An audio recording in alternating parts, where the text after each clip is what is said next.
السلام علیکم ورحمۃ اللہ وبرکاتہ۔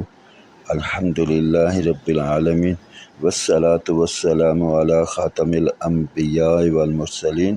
آج ہماری گفتگو کا موضوع نیت میں اخلاص کی اہمیت اور افادیت سے متعلق ہے کہ اس کی وجہ سے دنیا آخرت کے کام بنتے بھی ہیں اور بگڑتے بھی ہیں۔ مسلم شریف حدیث نمبر 7432، حضرت سعد رضی اللہ عنہ فرماتے ہیں کہ میں نے نبی مکرم صلی اللہ علیہ وسلم کو یہ ارشاد فرماتے ہوئے سنا، اللہ تعالیٰ جل شانہ پرہیزگار، مخلوق سے بے نیاز، گمنام بندے کو پسند کرتے ہیں۔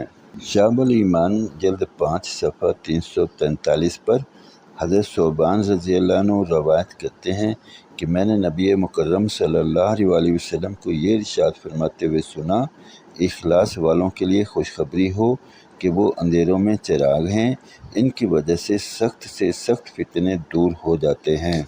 قبیلہ اسلم کے حضرت ابو فراس رحمۃ اللہ علیہ فرماتے ہیں، ایک شخص نے پکار کر پوچھا، یا رسول اللہ صلی اللہ علیہ وسلم، ایمان کیا ہے؟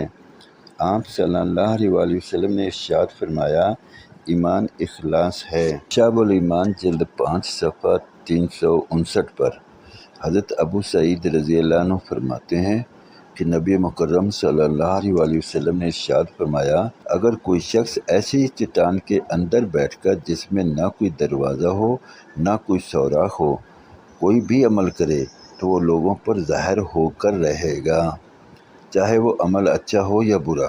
اس کی تشریح میں ترجمان السنہ میں یہ لکھا ہے کہ جب ہر قسم کا عمل خود ظاہر ہو کر رہے گا تو پھر دینی عمل میں لگنے والے کو ریاکاری کی نیت کر کے اپنا عمل برباد کرنے سے کیا فائدہ، اور کسی برے کو اپنی برائی کے چھپانے سے کیا فائدہ؟ دونوں کی شہرت ہو کر رہے گی۔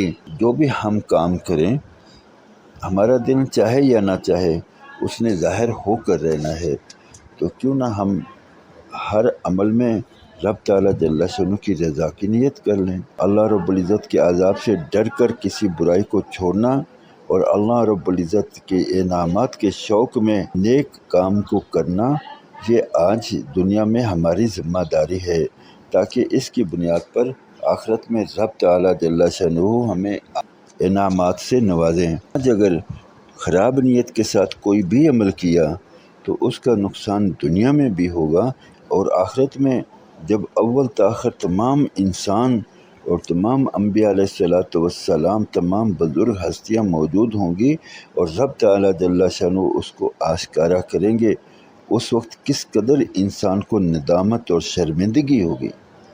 آج موقع ہے کہ رب تعالیٰ جل شانہ کی رضا کو حاصل کرنے کی نیت کے ساتھ ہر عمل میں لگا جائے۔ اس سلسلے میں ایک فیصلہ کن امر بیان فرمایا۔ ابن ماجہ حدیث نمبر 4105، زید بن ثابت رضی اللہ عنہ فرماتے ہیں کہ میں نے رسول اللہ صلی اللہ علیہ وسلم کو یہ ارشاد فرماتے ہوئے سنا، جس شخص کا مقصد دنیا بن جائے تو اللہ تعالیٰ جل شانہ اس کے کاموں کو بکھیر دیتے ہیں، یعنی ہر کام میں اس کو پریشان کر دیتے ہیں، فقر کا خوف اس کی آنکھوں کے سامنے کر دیتے ہیں، اور دنیا اسے اتنی ہی ملتی ہے جتنی اس کے لیے پہلے سے مقدر تھی۔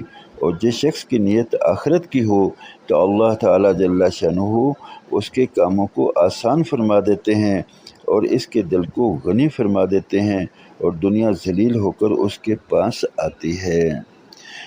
اب آپ اندازہ لگائیں کہ کیا دنیا میں کوئی ایسا کام جس میں اللہ رب العزت کی رضا کی نیت ہو تو وہ ہمیں فائدہ نہیں دے گا؟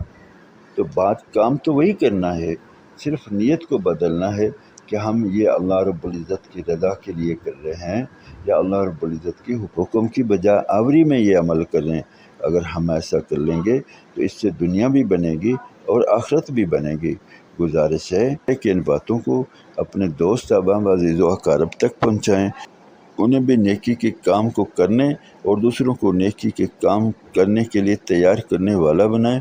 اللہ رب العزت مجھے، آپ کو اور ہم سب کو حسن نیت عطا فرمائے، اخلاص کے ساتھ عمل کرنے والا بنائے۔ اب تک کے لیے اتنا ہی، انشاءاللہ ملتے ہیں اگلی ویڈیو میں، تب تک کے لیے اللہ حافظ۔ السلام علیکم ورحمۃ اللہ وبرکاتہ۔